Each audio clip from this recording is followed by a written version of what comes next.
emerge. Today's episode, Being a Better You.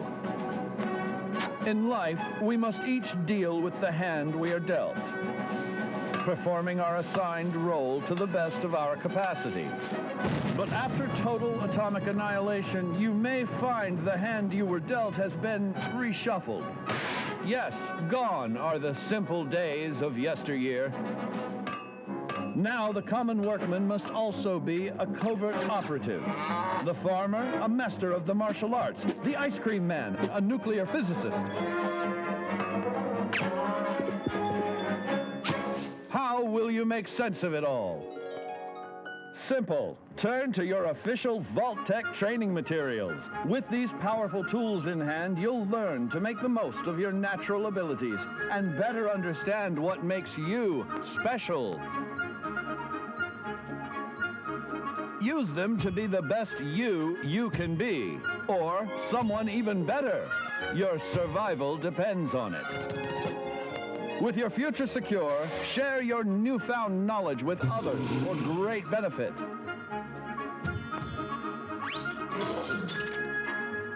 But remember, there's power in diversity.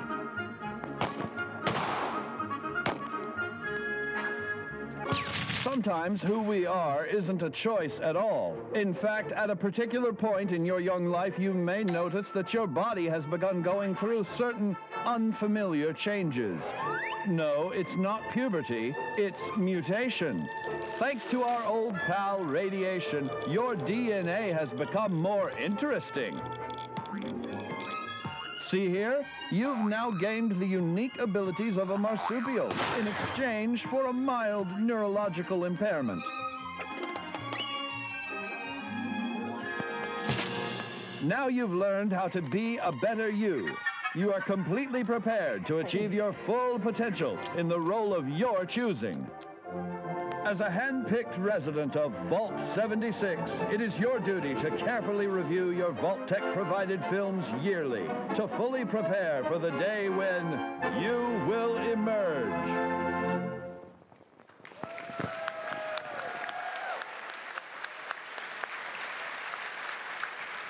Okay, Todd, that was a lot of fun, but I think we all have more questions now. Yeah, it's... We'll take a little bit of a deeper dive here, and there's a lot to go through, and we'll do our best to explain it. The video does a great job of selling the IDOC parts of it. The mutation part is pretty fun. Your character can actually get mutated. But the perk system and how you develop your character, we've done a lot of interesting things there. But let's just jump right in and show you a little bit of the character creation when you first start. You wake up in the vault, it's Reclamation Day. We have a full, customize your character like we've had before. It's even better now. And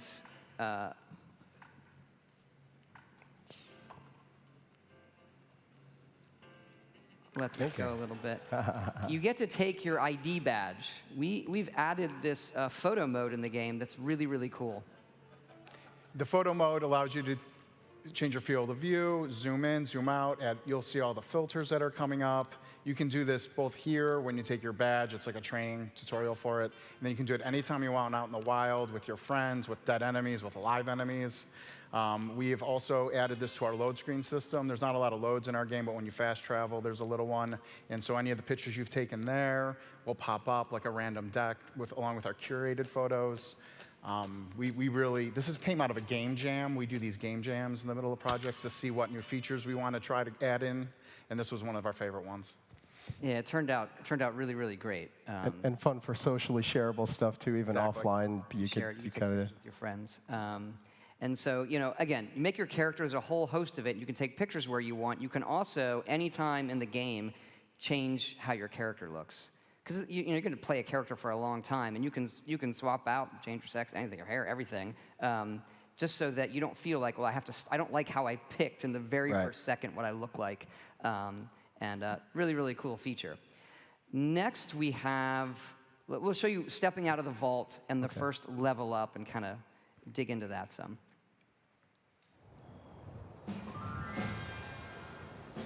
So if you hit level 2, when you step out, you kind of complete the initial vault thing, And the first thing you do when you level up is pick a special that you want to increase.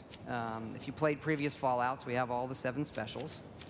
And after you pick the one you want to increase, you then pick a perk in that special. So here we're choosing Gladiator, which is a melee perk. And then that is a card. As you can see, the perk system, the perks are cards. And then you equip those, and every special is a pool of points for the cards you want to equip. And each card has, I don't want to say mana cost, but a point cost for how powerful that card is, and do you have the right special for equipping it. Right. And is it flexible, or am I jumping ahead? Do you have... There's some more on that we can get into and show you how flexible it is and why we made some of the choices that we did. But let's keep going, and then we can spend some time when we see a more complete character. Okay, this is a level up to level 4. So we picked some more cards. We wanted to show you how the cards themselves rank up. Okay. So you can pick that card again. So by picking Gladiator again, you can then combine that card with the other one to create a more powerful version, but it costs more points. Right. So sometimes you may decide, well, I only want the 1-point version equipped for my character build versus the more powerful 2-point version because I'm using my strength stats in some other way. Yeah, so I think that probably makes sense, yes. I hope. But there's more than 4 levels in the game. Yes. The levels keep going up and up and up. We don't want to make a game where you have to stop leveling. But we had to make some very interesting decisions of what that means for a multiplayer game for balance. So let's run the next one where we see it's a much higher level character. Right. I think it's in the 40s.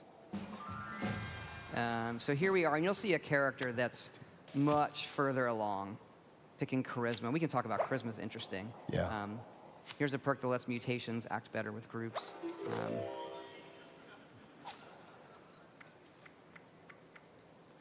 And so you can pick any perk that you meet the requirements for when you level up. There's no randomness there.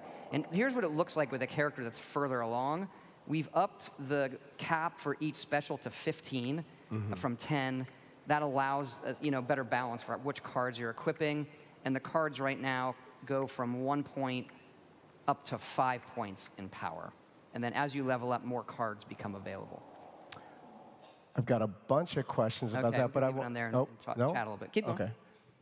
But I wanted to ask about charisma. Should I ask that later? We can talk about that now. Yeah. Yeah, Chris. How does charisma work in an online game? If we're not talking about NPCs that you can influence, what does charisma do for you? That was a very interesting discussion amongst the team to try to figure out what do we do with charisma. But it made sense in a multiplayer game that a player that invests points in charisma and collects those cards, they can share those cards with their teammates. So we've developed a system where that player that invests can become the person that makes your entire team more powerful by sharing those cards.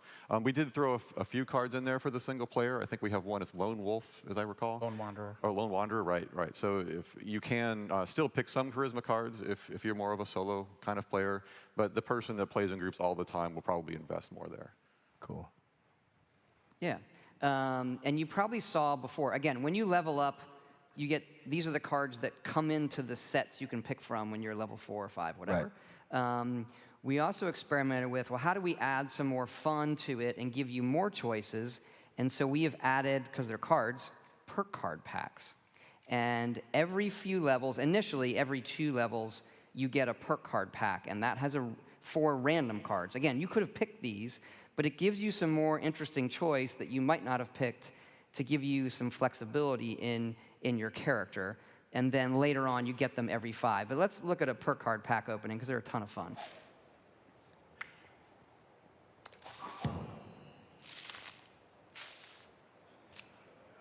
We do have gold. That one's great. We have gold cards that animate. Of course, you get a joke and a stick of gum. Nice. And the gum, actually, for fun, is a very slight. It reduces your hunger for a while if you chew the gum. Nice. And so they're a ton of fun. When you hit that level and you're like, oh, it's level 6. All right, I get a pack. You get to pick your regular perk. and then also see like, okay, I got these other ones. Is there something I want to swap out? And that's something good to talk about is the swapping of the perks. Right, because you mentioned that, the packs help you discover something you might not have known you wanted, but how flexible is the system, Jeff? Sorry, Gary. Go ahead. You can swap out perks anytime. Generally, again, to reiterate, when you level up, you pick a special. You get a point in that special, which is the pool of points that you can slot perks into. You also get to pick one perk per level. Generally, you'll pick the perk from the special you chose, but you can also pick other perks if you have available points. And then these are wild cards. So every 2 levels from level 1 to 10, and then every 5 levels after, you'll get one of those perk packs. And what they allow you to do is to experiment with some other builds and cards you might not normally have played. Remember, you do start with 1 point in each special, so you will have unused points from the beginning too, where you can try just slotting these in right off the bat. What we have found is that allows players to go, hey, what are these luck perks? And why do I really want to search containers for extra ammo? And as you play a survival game, you go, wow, getting extra ammo in containers is really valuable. And those, remember, you can also share those perks. So if you have perks to share ammo and you share that on your team, every member of the team can then find more ammo in containers. And these all rank up. So eventually you're getting like huge bonuses in the amount of ammo or food you're finding, or your carry weight's a big deal in this game. A lot of interesting back and forth with developers on how much you can carry or not.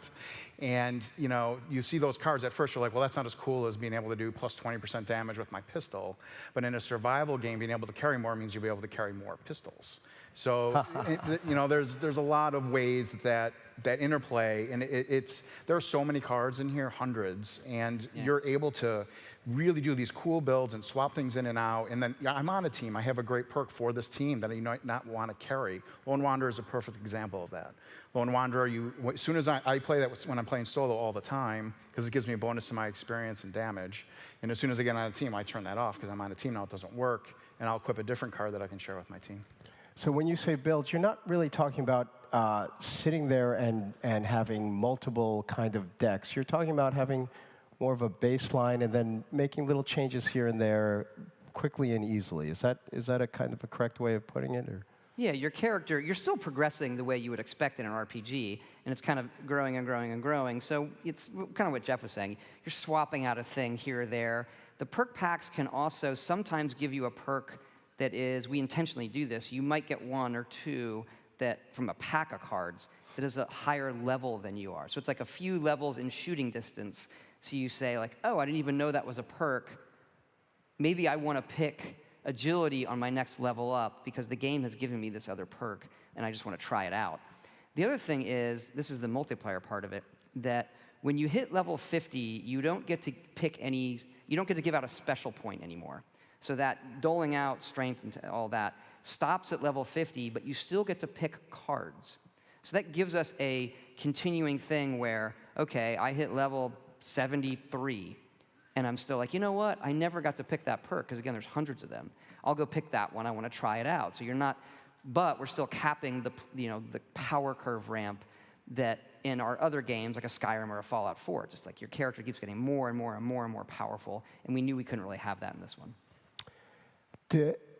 You talk about the discovery of perks, too, and how you might discover them in a card pack. You might see your friend using one that you never thought you'd use.